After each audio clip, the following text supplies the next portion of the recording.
बिस्मिल्लाहिर्रहमानिर्रहीम, अस्सलाम वालेकुम, वेलकम टू माय चैनल। कैसे हैं आप लोग। और आज की वीडियो में क्या होने जा रहा है जी, दावत की तैयारी पूरी दिखाई जाएगी आपको। और आज बताऊंगी मुबश्शिर भाई को एक बार फिर लोगों के साथ माफ़ी मांगनी पड़ी, क्या वजह थी, किस वजह से उन्होंने ये माफ़ी मांगी है। और आज बनाएंगे जी हम तंदूरी चिक्का, चिक्का नहीं टिक्का, और बहुत सारी रेसिपीज़ हैं जो आज की व्लॉग में आने वाली हैं। तो व्लॉग आपने पूरा देखना है, मिस नहीं करना, क्योंकि बहुत ज़बरदस्त रेसिपीज़ हैं। और चैनल पर नए हैं तो सब्सक्राइब करेंगे और बेल के आइकन को प्रेस करेंगे ताकि आपको आने वाली हर वीडियो का नोटिफिकेशन जल्द मिल सके। तो यहाँ पर हम बिस्मिल्लाहिर्रहमानिर्रहीम के साथ शुरू कर रहे हैं। आज मैं बना रही हूँ जी, क्योंकि मेरे यहाँ दावत है। तो अभी है जी रात का टाइम, यानी कि एक दिन पहले की दोपहर की दावत दी थी मैंने। अब्बू से कहा आप कब आएंगे, तो अब्बू ने कहा भाई मैं दोपहर में आऊँगा। तो मुझे रात में ये चरगा बना के रखना पड़ा। तंदूरी चिक्का, चिक्का क्यों बोल रही हूँ मैं, तंदूरी टिक्का। तो जो है इसको जो है मसाला लगा के रखना होता है पूरी रात, ओवरनाइट। तो यहाँ मैंने 2 तंदूरी मसाले के पैकेट लिए हैं, ठीक है जी। साशे मिल गए हमें, वो ले लिए हैं। 2 पूरे डाले हैं क्योंकि चिकन जो है वो कम से कम 2 केजी की चिकन है। और इसके अंदर मैंने 2 खाने के चम्मच अदरक लहसुन भर के डाला है। और इसके बाद इसमें 2 बड़े साइज़ के लीमू डाल दिए हैं, ठीक है। और इसके बाद इसको आपने अच्छी तरह से मसाले को मिक्स कर लेना है। इससे क्या होगा, एक तो मैं क्वांटिटी आप देख रहे हैं मसाले की ज़्यादा, क्योंकि चिकन भी जो है वो फुल साइज़ की चिकन पे मैंने डीप किस्म के कट लगाए हैं, बिल्कुल इतने डीप कट लगाए कि वो बिल्कुल हड्डी तक पहुंच गई थी। तो इसके बाद इसको अच्छी तरह से आपने जो है ना हाथों पे कुछ पहन ले ताकि मसाला वगैरह ना लग सके आपके हाथ पर। तो मैंने ये प्लास्टिक पहन ली। अब जो है मैंने चिकन पे कट लगाने के बाद क्या करना है, ये जो मसाला है ना आपने इसके जो कट है ना इसके अंदर फिल करना है। अच्छा, चिकन जो है वो काफ़ी हैवी है, बड़ी चिकन आ गई थी, जबकि इस तरह में ना हमेशा छोटी चिकन लिया करें ताकि जो है ना मसाला चिकन के अंदर तक अच्छी तरह चला जाए। तो हस्बैंड जो है ये 2 किलो की चिकन ले आए थे, तो ये इसमें थोड़ा टेस्ट आने में फ़र्क होता है, तो मसाला ज़्यादा लगाना पड़ता है। तो मैंने इसके डीप डीप जो कट्स है ना इसके अंदर आपने खूब अच्छी तरह से मसाला भर लेना है, ठीक है। इसको भरने के बाद आपने क्या करना है, अच्छी तरह से आपने इसको खोल खोल के डालना है, पूरे मसाले को ऊपर नीचे अच्छी तरह से कवर कर लेना है। अच्छा, शान का जो तंदूरी मसाला है ना, चिकन टिक्का मसाला जो है तंदूरी मसाला, बहुत मज़े का, इसका टेस्ट भी बहुत अच्छा आता है और जायके में भी बहुत मज़े का होता है। और जब भी आप इस तरह से कोई भी चिकन वगैरह बना रहे हो ना, तो इसको पूरी रात आपने जो है वो मैरिनेट करना होता है। अब मैंने यहाँ पर इसको मसाला लगा लिया है जी। अब मसाला लगाने के बाद क्या करना है, इसको हमने ले जाना है और रख देना है फ्रिज में पूरी रात के लिए, ठीक है। तभी अच्छी तरह से मैरिनेट होगा। बहुत सी ख़वातीन ऐसे करती है ना कि जल्दी जल्दी जैसे सुबह की बना दी और दोपहर में, तो फिर उसका टेस्ट नहीं आता चिकन के अंदर। तो अभी हमारी चिकन की जो है वो शाही सवारी बढ़ रही है फ्रिज की तरफ, और मैंने इसको रख दिया जी, बाय बाय कर दिया। और इसके बाद मैं सो गई, यानी कि रात का टाइम था। अब सुबह सुबह जो है हमारी हुई जी फजर। कितने बजे मैं उठी हूँ सुबह, मैं उठी थी 5:30 बजे। 5:30 बजे उठी हूँ और उसके बाद मैंने थोड़ा काम वाम समेटा। और उसके बाद मैं ये चीज़ ख़ास बना रही हूँ अपने अब्बा जी के लिए, क्योंकि मेरे अब्बू जो है वो 10-11 बजे तक आ जाते हैं और उनको कहवे के साथ ना ये बहुत पसंद आती है। ये है जी हमारी बल्तिस्तान के ज़रचुंग, इसे कहते हैं ज़रचुंग, ठीक है। इसका पता नहीं कैसा नाम है, बस उन्होंने रखा होगा। इसमें बहुत सारी चीज़ें डलती हैं जी। अंडा हो गया, इसमें फ़ाइन आटा डलता है, उसमें अंडा डलता है, दूध डलता है और घी डलती है इसके अंदर। चीनी से बनता है, मीठी होती है ये, चीनी डालना पड़ता है इसके अंदर। अगर आप कहेंगे तो मैं एक दिन आपको डिटेल में फुल रेसिपी जो है वो इसकी दे दूँगी। वैसे चैनल के ऊपर भी मेरी ज़रचुंग की रेसिपी मौजूद है, मैं डिस्क्रिप्शन में आपको इसका लिंक दे दूँगी, आप वहाँ से इसकी फुल रेसिपी देख सकते हैं, ठीक है। तो अभी सुबह सुबह का टाइम है, तो मैंने जो है वो सबसे पहले ये बना लिया। मैंने कहा बाद में टाइम नहीं मिलेगा।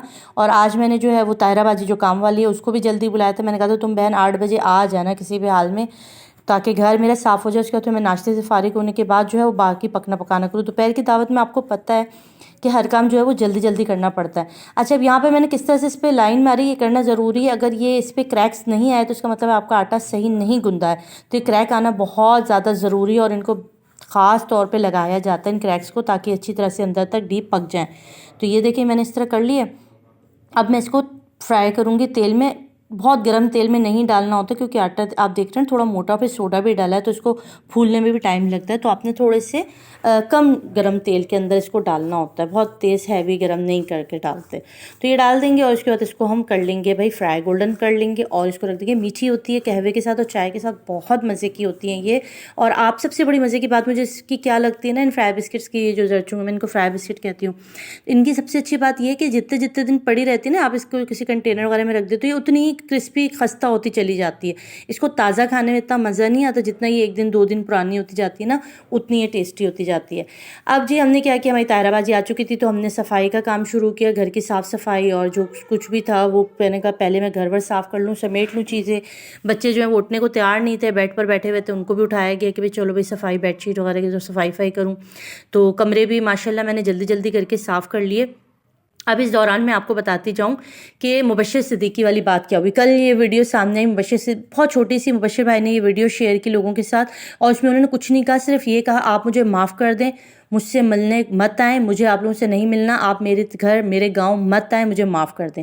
तो इसका पता है क्या रीज़न हुआ? इसका रीज़न ये था कि मुबश्शिर भाई के यहाँ बेटी हुई है, तो जिसके बाद जो हमारी जनता है ना वो सब उनके घर मुबारकबाद देने उनके गांव पे लोगों ने धावा बोल दिया, सब पहुंच गए। जाहिर सी बात है सारे यूट्यूबर्स थे, किसी को शॉर्ट आउट चाहिए था, किसी को कुछ चाहिए था, तो गांव वाले भी इतने परेशान हो गए, मुबश्शिर भाई खुद भी इतने परेशान हो गए। और एक फैमिली ने तो उनको इतना इस कदर तंग किया, इतना उनको बुरा भला कहा, उनके गांव में खड़े होकर बहुत कोई तमाशा लगा था। ये बात मेरे तक पहुंच गई थी, बहुत मुश्किल हो गई थी उनके लिए, यानी कि पब्लिक बहुत ज़्यादा वहां आ गई थी उनकी बेटी की मुबारकबाद देने। तो मुबश्शिर भाई के गांव वाले, जाहिर सी बात है सबकी यार प्राइवेसी है, मुझे समझ में नहीं आती लोग क्यों इस तरह से लोगों की प्राइवेसी में चले जाते हैं। एक बंदा दिन में कितने लोगों से मिलेगा? उनके आसपास इतने गांव हैं, फिर लाहौर शहर लगता है, फिर पंजाब का एरिया पूरा कवर करता है, तो फिर इस तरह से जितने लोग भी जानने वाले, आप इस तरह से अगर रोज़ के हिसाब से जाएंगे तो एक बंदा कितना मिलेगा? उसकी भी एक फैमिली लाइफ है, उसकी भी एक पर्सनल ज़िंदगी है, उसके भी गाँव में 10,000 लोग रहते हैं जो डिस्टर्ब हो जाते हैं इन सारी चीज़ों से। अब हमारे यहाँ ये होता नहीं है, बस हमारे यहाँ ये होता है कि भाई एक बंदा फेमस हो गया है तो अब या तो ये हमें शॉर्ट आउट दे, या हमारे साथ वीडियो बनाइए, हमारे साथ सेल्फी दे, भाई हम तो उसको मुबारकबाद देने जा रहे हैं। अब जो तमाशा लगा वो इसी बात पे कि भाई हम तो मुबारकबाद देने आए थे, हम तो गिफ्ट्स वाले लेकर आए थे, अब ये मिल नहीं रहे हमसे, तो ये सारी बातें हुई थी, जिसकी वजह से एक बार फिर मुबश्शिर भाई को जो वो हाथ जोड़ कर माफ़ी मांगनी पड़ी लोगों के सामने। और ये बहुत शर्म की बात है। मैं आप सबको ही कहना चाहती हूँ, जितने लोग भी इस तरह के लोग करते हैं ना, जो पहुँच जाते हैं, वाकई खुशी की बात है। चलें, आपने बहुत सारे चैनल्स पे लोगों ने मुबारकबाद दे दी, लोगों ने इस तरह से कह दिया, उनकी वीडियोस में लेके कह दिया, मगर पर्सनली बग़ैर उनकी इजाज़त के, यही चीज़ तनवीर असगर ने भी कुछ दिन पहले कही थी।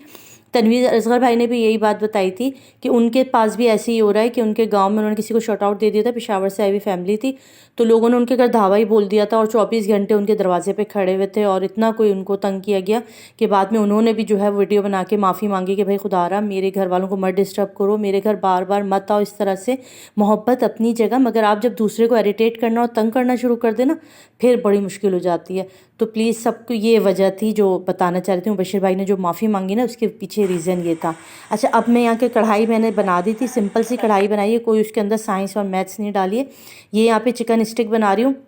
इसमें मैंने ब्लैक पेपर, अदरक लहसुन का paste, soya sauce, chilli sauce 1 चम्मच और ये डाल के मैरिनेट करने के लिए रख दिया था। 3 घंटे के लिए शायद मैंने रख दिया था।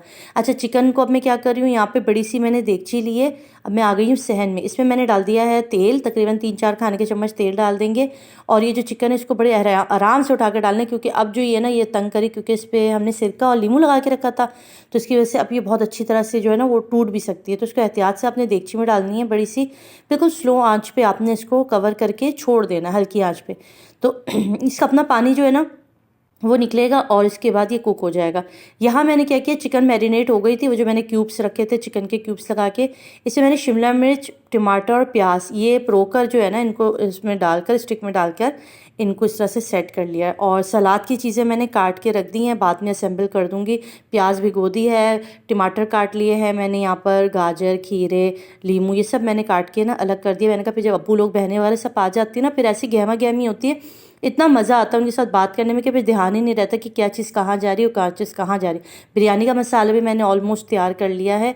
अच्छा, आज मैंने ज़्यादातर चीज़ें जो अपने अब्बा की पसंद की बनाई हैं, क्योंकि बेटियां जो होती हैं ना वो फादर लवर होती है। मुझे अपने अब्बा से बहुत ही ज़्यादा कोई इश्क है, मोहब्बत है, अम्मा से भी है, मगर अब्बा से बहुत क्लोज हूँ, शुरू से ही अब्बा के साथ बहुत मोहब्बत है।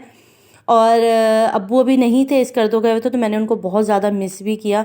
तो आज मैंने सारी चीज़ें जो है ना वो अब्बू की ही पसंद की बनाई हैं। तो बेटियां बाप से ज़्यादा क्लोज़ होती हैं और बेटे जो है ना वो माँ से ज़्यादा क्लोज़ होते हैं। अच्छा, मेरा जो रीज़न है ना अब्बू के साथ बहुत ज़्यादा प्यार करने का, वो इसलिए भी ज़्यादा है कि देखिए इंसान जब जिस बाप के पास ना बहुत सारे पैसे होते हैं ना तो वो अपनी बच्चियों की ना फरमाइशें आराम से पूरी कर देता है, क्योंकि उनके पास जो है ना बहुत पैसा होता है। जैसे मेरे हस्बैंड है, उनके पास पैसा है, उनकी बेटी जो भी कहती है ना वो कर सकते हैं, ठीक है, ना भी करे तो उनके दिल में ये खलिश नहीं रहती कि यार हमारे पास था नहीं, हमारी बेटी ने फरमाइश की और हम नहीं कर सके। हर बंदे की मगर हमारे अब्बू ने ना उस वक्त किया जब उनके पास इतने पैसे नहीं होते थे। हम 5 बहनें थी, 2 बेटे थे और सब पढ़ रहे थे, एजुकेशन के उस पर थे, सबकी पढ़ाई, स्कूल, ट्यूशन फीस, ये सब कुछ चल रहा होता था।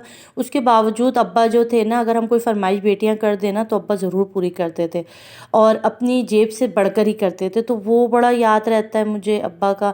और अब्बा क्या करते थे, चाँद रात पर जो है ना, हमारी अम्मा को इतनी फ़िक्र नहीं होती थी, मगर हमारे अब्बा क्या करते थे, खुद मेहंदी लगाते थे बैठ के हमारे हाथों पर और चीज़ें लेकर आते थे, क्लिप्स वगैरह ले आते थे, चूड़ियाँ लेकर आते थे, हमारे कपड़े, जूते, बैंड। हमारी अम्मा मार्केट नहीं जाती थी, गाँव की थी, सीधी सादी खातून थी, तो वो नहीं निकलती थी, मगर हमारे अब्बा जो थे ना वो एक एक चीज़ मैचिंग की लाना, एक एक चीज़ हमें ला कर देना। तो इस वजह से जो है ना, मैं अब जब शादी हो गई और अब अपने हस्बैंड को अपने बच्चों के लिए करते हुए देखती हूँ ना, तो मुझे अब अपने अब्बा की बहुत ज़्यादा जो है ना वो कदर भी होती है और उनसे प्यार डबल ट्रिपल हो जाता है कि उन्होंने हमारे लिए कितनी छोटी छोटी चीज़ों पे हमारे लिए जो है वो कॉम्प्रोमाइज़ नहीं किया और हमारे ख्याल किया, जो हर अब्बा करते हैं। मगर मैं ज़्यादा शायद सेंसिटिव हूँ, इसलिए मैं ज़्यादा महसूस कर रही हूँ। अच्छा जी, अब यहाँ क्या हुआ, यहाँ मैंने बिरयानी को दे दिया दम। और मैं ये भी दुआ करना चाहूँगी, अल्लाह ताला सबके पेरेंट्स को उनके सरों पे सलामत रखे। अल्लाह पाक जो है सबके माँ बाप को लंबी हयाती दे, ज़िंदगी लंबी तुलानी ज़िंदगी दे, सबके माँ बाप सलामत रहे। और जिनके माँ बाप नहीं हैं, जिनके फादर नहीं है, जिनकी मदर नहीं, अल्लाह पाक उनको जन्नतुल फिरदौस में आला मकाम दे। अब यहाँ मैं थक के बैठ चुकी हूँ, मेरे हस्बैंड जो है ना वो अब जो है वो काम कर रहे हैं, आगे का जो किचन के थोड़े बहुत बर्तन थे वो थोड़ा सफाई कर रहे हैं। अब दावत कंप्लीट हो गई, हमारा चरगा जो है, ये तंदूरी चिकन टिक्का जो है, चरगा जो भी है भाई तैयार हो चुका है और चिकन स्टिक भी तैयार हो चुकी हैं, बिरयानी भी तैयार कर ली मैंने। और जी हमारी माशाल्लाह दावत कंप्लीट हो गई, पेरेंट्स अम्मी वगैरह बहन भाई सब आ चुके थे, बहुत अच्छा लगा। मेरे भैया आए ख़ास तौर पे, मुझे बहुत अच्छा लगता है जब भाई आते। मीठे में हमने जी रहमत शरी की रसमलाई मंगाई थी, क्योंकि मेरे अब्बा को बहुत पसंद है जी, बहुत शौक से खाते, तो उनकी फरमाइश थी कि रसमलाई। और कुल्फ़ी जो है वो मेरी फरमाइश थी। तो ये था आज का व्लॉग। उम्मीद है कि आपको आज का व्लॉग अच्छा लगा होगा। मुझे दीजिए इजाज़त, अपना रखिएगा और अपने रिश्तेदारों का सबका ख्याल रखिएगा। अल्लाह हाफ़िज़ नासिर।